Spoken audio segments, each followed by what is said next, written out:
Hey everybody, welcome back to Temz Offgrid. Some crazy crows going off over here in the distance. But I don't do this enough where I just kind of come out here and take a walk through the woods and kind of get into things. And I did want to stop and take a look at something over here. This is where I've been piling up a lot of the stumps, and I've been burying them in wood. I've been burying them in wood. I've been burying them in dirt. So I was curious if we had any critters starting to make homes in here, like fox and stuff like that. But my goal is to get all the way out here where this 12-foot platform is, because this 12-foot platform is right in line with my shooting range down through there. So this is 250 yards right here in my shooting range. But there's all these elevation changes out here, so you had to get in that platform. So I'm continuing to dump stumps, trees, all kinds of stuff, cover it in dirt, and keep building a platform. That platform's probably going to be 12 foot tall itself by the time I get out there.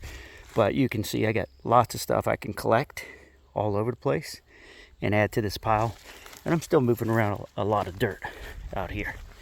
But I don't get out here and do any walking talks. I'd like to kind of do that today. This is the pine forest section of the property. I kind of got half pine and half hardwood.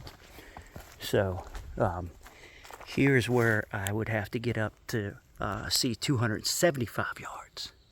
So pretty crazy, right? So hey, maybe we can solve for that with building out some of this stuff. And there you are again. This is from a distance, seeing where I'm building that platform out there with all those materials. I call it my berm out there to that platform.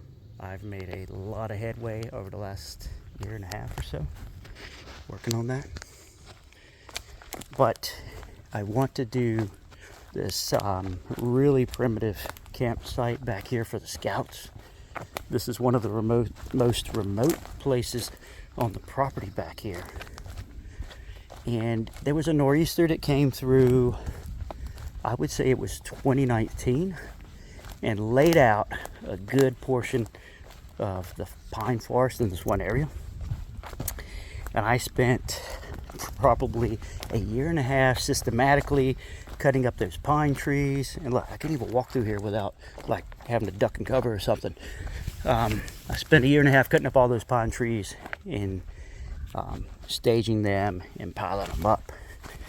I always love to stop at the pine tree at the roots over here and check out the stump that came up and see if we have obvious fat wood or anything. That does not look like it, and you still have a lot of green in that tree.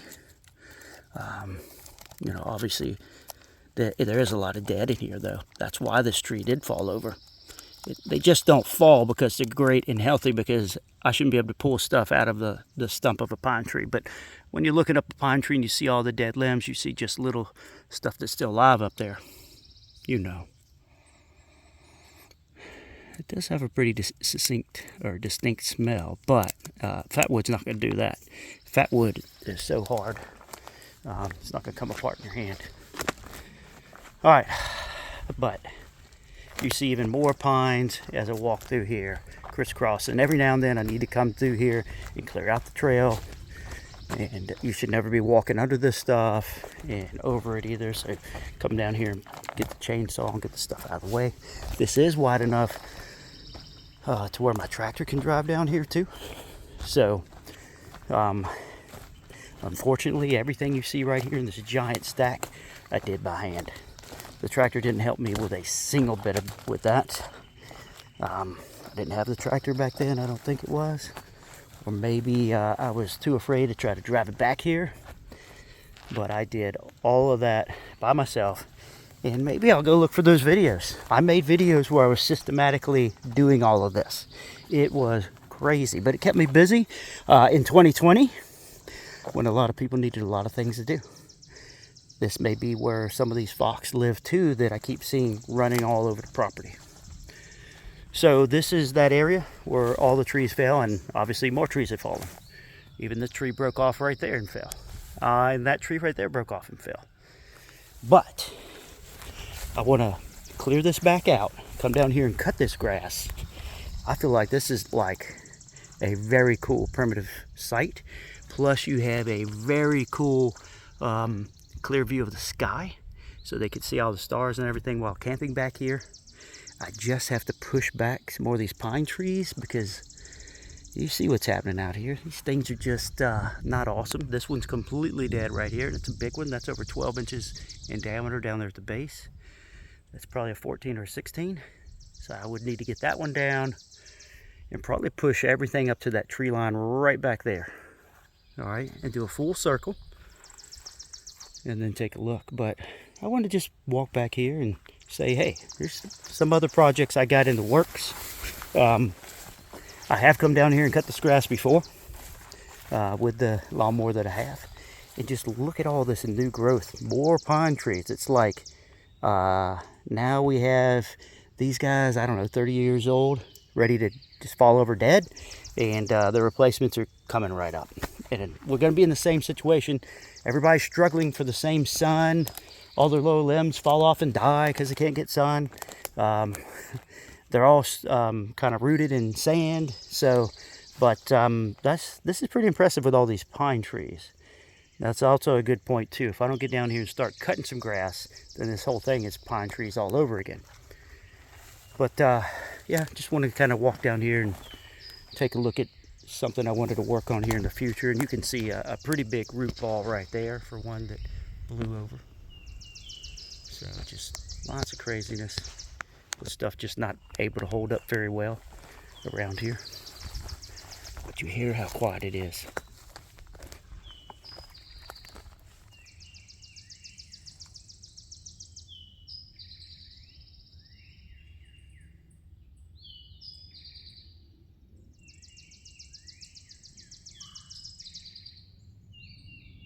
Very cool.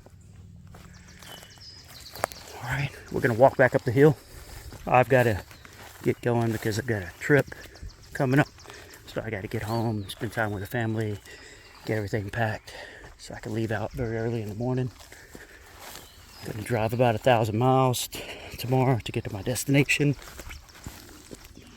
Spend most of the week down there and then come back. But it's what I love coming out here. It's just super quiet. You don't hear humans, you don't hear machines, you don't hear cars. You can obviously hear airplanes.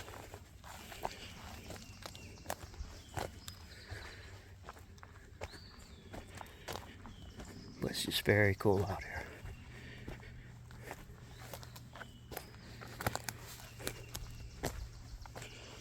Hopefully you watched a couple of the videos I posted earlier today.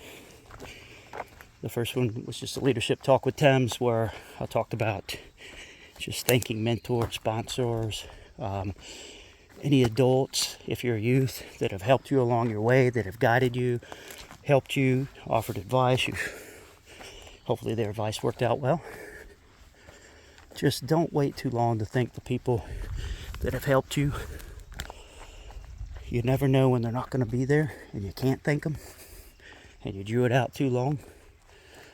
That's happened to me a few times recently. I lost a few people that I really cared about and had spent a lot of time with in scouting. They know, how thankful I was for everything they did for me, for my family, and everything else. I would have liked to have spent more time with them before they were gone. It's hard when you move away from the area where you used to live and you're part of another troop and you don't go back, to where it all started, 4 hours from home, etc. Like I said in that video, get out there and remember how you got to where you are today. What you did, what you sacrificed, who helped you, who guided you, for anything they did for you along the way. Make sure you take that time and say thank you. Also posted another couple of videos. I reviewed my off-grid bathroom design and showed you how it was truly off-grid, because I killed utility and demonstrated how everything functions in there. There are other videos where I really go in depth about how it works. You have to go back through, I think, some of the water filtering videos. Well, I'll go through some of that in other videos. And then I posted the latest update on the dugout. I don't have any time to spend in there today, so I didn't really go into any of that. But appreciate everybody. I'll go ahead and say I'm going to head up to the truck and head to the house and get out of here. But I really appreciate everybody. Huge thumbs up. People are probably getting aggravated at me that really know me because I'm making all these photo emojis with a lot of these in them now. You know, so I like to get the craziest looks in the photo emoji. And they're all like, enough, no more. But anyways, inside joke. Get out there, do something off grid, learn a skill, watch a video, learn a skill, watch anybody's videos, learn a skill. Start fire any method you can find, camping anything. Refine your skills, teach others. And not just spend the time with them, help them to learn. Because there's a huge difference between training and learning. Anybody can go to training. I signed off on the online training. It was fantastic. Where'd you do the practical application? So get out there and teach so others can learn. Appreciate it. See y'all.